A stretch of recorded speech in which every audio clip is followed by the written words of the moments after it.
dhufan warri gowwoonni ibsaa isaanii fudhatanii malee cuunfaa ejersaa isa ibsaatti naqan hin fudhanne warri abshaalonni ibsaa isaanii wajjin cuunfaa ejersaa qodaatti fudhatan dhirsi misirroo garuu galuu turraan hundumtuu isaanii muganii rafan harkan walakkaa immoo sagalee guddisee dhirsi misirroo kunooti isa simuudhaafi baa jedhutiyyuu dhaga'ame yommus durboonni suni hundinuu ka'anii ibsaa isaanii tottolfatan warri gowwoonni warra abshaalotaanii ibsaan keenya dhaamuuf jedha cuunfaa ejersaa keessan irraa waanuuf kennaa ittiin jedhan warri abshaalonni garuu deebisanii warra gurguran bira dhaqaatii bitadhaa malee innoo nuufis isiniifis hin ga'u jedhan yeroo isaan bitachuu dhaqanittis dhirsi misirroo hin dhufe warri qophaa'an isaa wajjin mana cidhaatti ol galan balballis in cufame durboota sana keessaa warri hafan immoo booddee dhufanii yaa gooftaa nuuf banii jedhaniin inni immoo deebisee dhuguman isiniin jedhaa ani isin hin beeku jedheen egaa guyyicha yericha hin beektanii dammaqaa jedheen egaa guyyicha yericha hin beektanii dammaqaa jedheen kun sagalee waaqayyoo waaqa jiraataati hin kadhanna waaqayyoon yaa waaqayyo gooftaa jiraata galanni guddaanii siif haa baay'atu waan hundumaaf iyyuu maqaan kee haa ulfaatu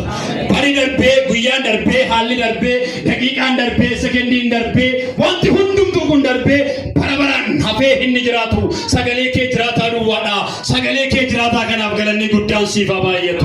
sabni kun qulqulluun saba kee warri ati dhiiga keetiin qulqulleessitee dhiiga keetiin bittee dafqa qaraanee gubbaarraatiin walitti qabdee isaan fayyistee dukkana keessa hamaa sana keessa du'a keessa gara jireenya barbaaduu ati waamte kunoo as jiru hamma sagalee kee jiraataa kana dhaga'uudhaan walitti qabamneerra humna dhiiga Yesuusii sagaleen kee jireenya keenyaaf haayifu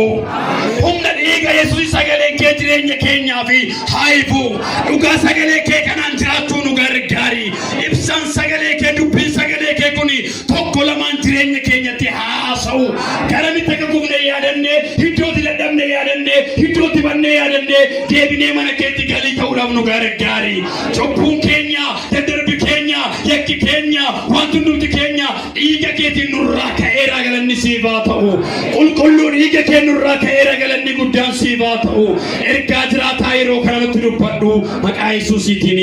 ameen jedha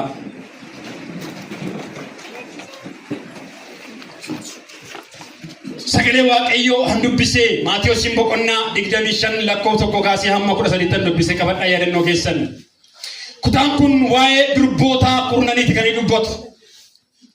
kan har'a mata duree guddaa godhee kan itti dubbachuu barbaadu maal yoonaan jettan Yesuus hin dhufaa dammaqaa mee ameen jedhaa Yesuus hin dhufaatii dammaqaa warra dammaqanii Kiristoosin heeganiidhaafi Kiristoos kun dhufaatiinsa waan ture yoo fakkaate iyyuu dhugaa waaqayyoon isiniin jedha Yesuus kun hin dhufaa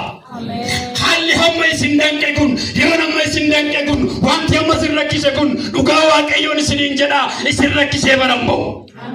mee amiin jedhame haala danqama ulfaata kam keessa taa'atii jiraadha waaqayyo kee isiniin jedha hannan dhufa hin turu rakkinarraa kan immoo hin dagatta isiniin jedha maakaviyyanii aljinii albeeniyaa suwahayyaa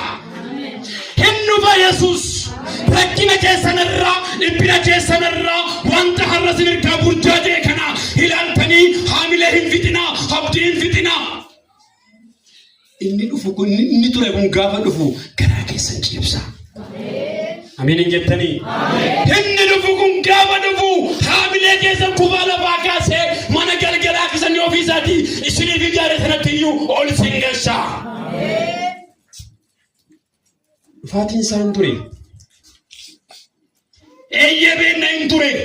waan ture fakkaata malee inni dhufuu dhiisus nu immoo adeemaa jirra umuriidhaan warri kaan dulloomanii gara boqonnaa isaanii iddoo haara galbii isaaniitti adeemuudhaaf qaqqabaa jiru har'arra bor dhufaatiin Kiristoos kun nutti dhiyaachaa jira obboloota koo isa dhufuu ture malee nuyi umurii keenya itti adeemuu hin dhiifne bar kutaan kun garuu waa'ee maalii dubbachuu barbaade kutaan kun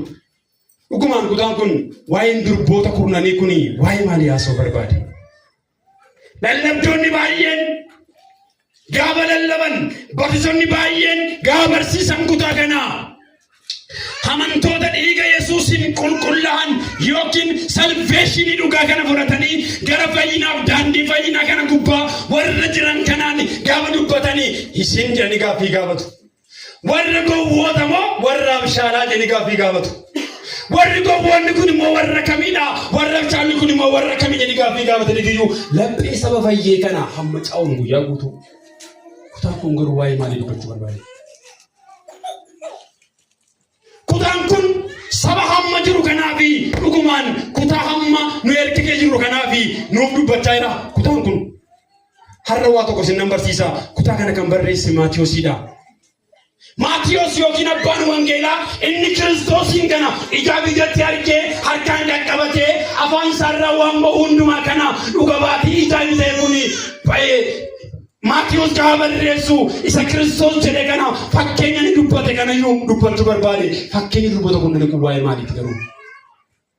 Har'a iskaatoloojii wajjin wal qabsiisee dubbachuu nan barbaada yookiin immoo waa'ee bar'umaa. Dhugumaan kutaan kuni waa'ee durboota kurnanii warra kamiidha? Warra hamma waldaa jiran kanaadha yookiin immoo warra ibsaa isaanii guutan kanaadha? Ibsaan sun maal ture? Cuunfaan sun maal ture? Durboonni shan gowwoonni sun maal turanii? Warri abshaalloo maal turanii? Kan jedhu sun akka ittiin lallabamee saba Waaqayyoo amma jiru kana waldaa kiristaanaa amma jirtu kana ittiin yaaddeessan kana miti kutaan kun. Kutaan kun baay'ee kutaan kun fiichariitti dhaganaa ta'a irraawwan. Habdii irraawwata jedhamee eegamu keessaa kutaan kun kutaa saangafaati. Innis waa'ee nu dubbata yoo jettan waa'ee warra ormoota hin fayyine osoo hin taane waa'ee warra Kiristoos Yesuus kun keessa dhalatee waa'ee saba Iyyuudotaa yookiin Yerusaalem ishee amma jirtu kana Israa'el ishee jirtu amma jirtu kana iyyuu dubbachuu barbaada.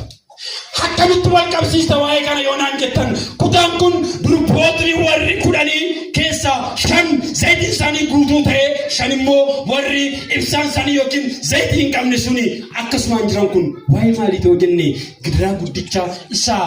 iskaatoloojii keessa warri teoloojii baratan beektu jedhee yaada.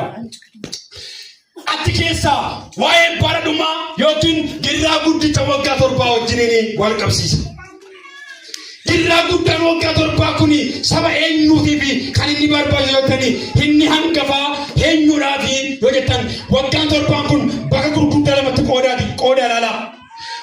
Waggaan 7 kuni waggaa inni jalqabaa waa'ee warra waggaa 3 walakkaa waa'ee ol butamuu waldaa kiristaanaati. Waggaan 3 walakkaan waggaa 7 qoqaan gargar qooda 3 walakkaa waa'ee ol butamuu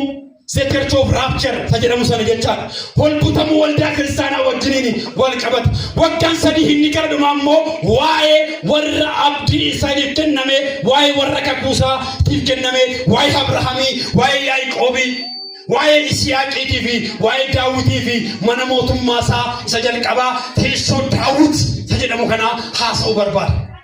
Inni kun kan inni kennamu waggaan 3 walakkaa inni gara xumuraa yookiin xumura Kiristoos kun dhufaatii pre-millennium yookiin pre-tribulation inni jedhamu sun dhufaatii Kiristoos waggaa 1000tiin osoo hin gahin waggaan 7 gidiraan kun jiru inni gara xumuraa waggaan 7 sun immoo waa'ee warra Israa'elootaatiif kan kenname waa'ee Yerusaalemiiti.